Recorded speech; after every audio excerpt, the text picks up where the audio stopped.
നമസ്കാരം dear friends, ഞാൻ ഷൂട്ടിലാണ്. ഒരു കാര്യം എനിക്ക് പറയണം തോന്നി.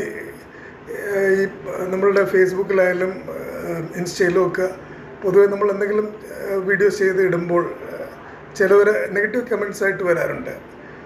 ഇതിപ്പോഴല്ല, ഏതാണ്ട് വർഷങ്ങളായിട്ട് ടിക്ടോക്കൊക്കെ ചെയ്യുമ്പോൾ ഞാൻ നോക്കിയിട്ടുണ്ട്. പലവരുടെയും ഇതിൽ പാവം ഓരോരോ വീഡിയോസ് ചെയ്യുമ്പോൾ അവർ ആരെയും ദ്രോഹിക്കാതെ അവർ വീഡിയോസ് ചെയ്ത് ഇടുമ്പോൾ ചിലവർ ചൊറിയാൻ ചുമ്മാ വരും.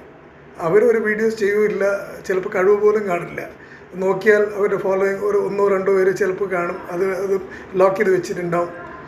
ഇവർക്ക് എന്ത് സുഖം കിട്ടുന്നതെന്ന് എനിക്കറിയില്ല. ഇതെന്ന് പലപ്പോഴും പറയാറുണ്ടല്ലോ, ഒരാളെ ദ്രോഹിക്കാതെ ഇരുന്നാൽ അത്രയും നല്ലതാണ്.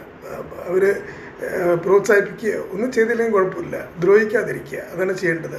പക്ഷേ വേറൊരു വാസ്തവം ലൈഫിൽ മനസ്സിലാക്കിയിരിക്കുന്നത്, വർഷങ്ങൾ പണ്ടത്തെ കാലഘട്ടം മുതലേ പറയാറുണ്ടല്ലോ, ദേവന്മാരും അസുരന്മാരും ഒക്കെ ഉണ്ട്. അപ്പോൾ ഈ അസുരന്മാരെന്ന് പറയുന്ന നെഗറ്റീവ് കമൻറ്റ്സും കാര്യങ്ങളൊക്കെ ഇടുന്ന ആൾക്കാരാണ്. ദേവന്മാർ പോസിറ്റീവായിട്ട് അവരുടെ കാര്യങ്ങൾ ചെയ്തു പോകുന്നതാണ്.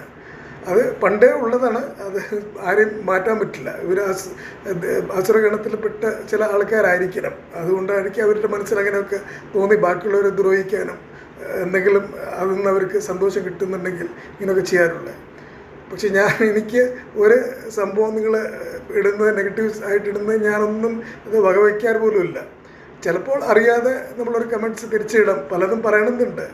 പക്ഷെ അത് വെറുതെ ഈ വേസ്റ്റായിട്ടുള്ള ആൾക്കാർക്ക് വേണ്ടിയിട്ട് നമ്മളുടെ ടൈം വേസ്റ്റ് ചെയ്യേണ്ട ആവശ്യമില്ല എന്ന് ഞാൻ മനസ്സിലാക്കി. ജസ്റ്റ് ഇഗ്നോർ, അതാണ് ഞാൻ ചെയ്യുന്നത്. Thank you. എന്നെ പ്രോത്സാഹിപ്പിക്കുന്നവരും പിന്തുണയ്ക്കുന്ന എല്ലാവരെയും സ്നേഹിക്കുന്നവരെയും ഞാൻ എപ്പോഴും തിരിച്ച് സ്നേഹിക്കാറുണ്ട്, പ്രാർത്ഥിക്കാറുണ്ട്. God bless all of you, always love you all.